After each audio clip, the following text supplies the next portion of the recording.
Okay, so we're all finished. A couple things to point out. I did find the screws that go in here, and on the other side I've got one in there too. You can't see it because it's there.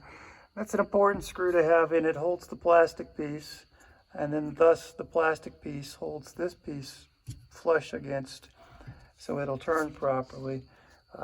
It's just a weird design. It kind of wiggles a little as it goes up and down.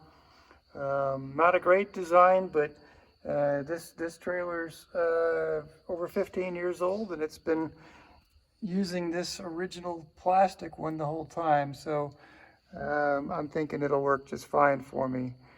Some other things to note: when I did have the bar in here and only one motor, it was underpowered, and you could definitely tell as it was lifting it was straining.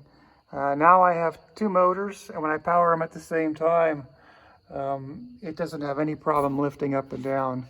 And I'll just go up here just to show you. It's literally like double the power. Upside down.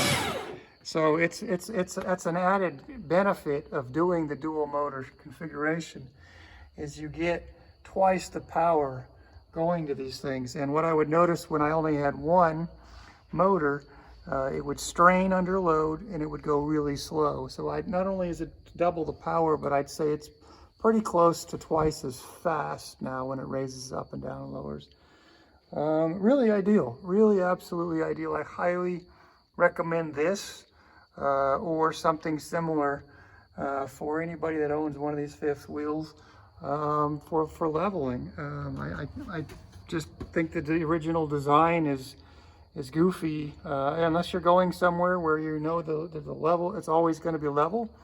You absolutely need something like this. My original fifth wheel trailer had hand cranks, and it was an old one, and I would hand crank and adjust and stabilize, and it always worked fine.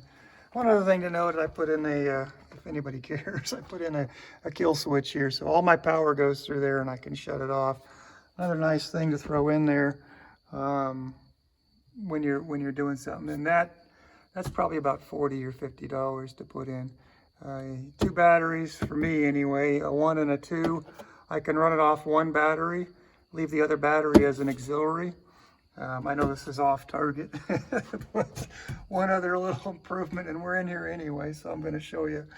That was one of the first things I added to the RV also. Although I've only had this RV about a month, so we're adding stuff quickly.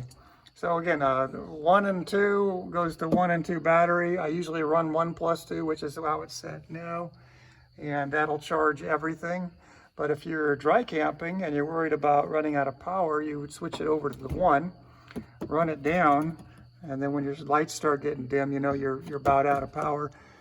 You could switch it over to 2 and know you got to charge the first one to just kind of limit it. So some other components. Anyway, yeah, hope this helps.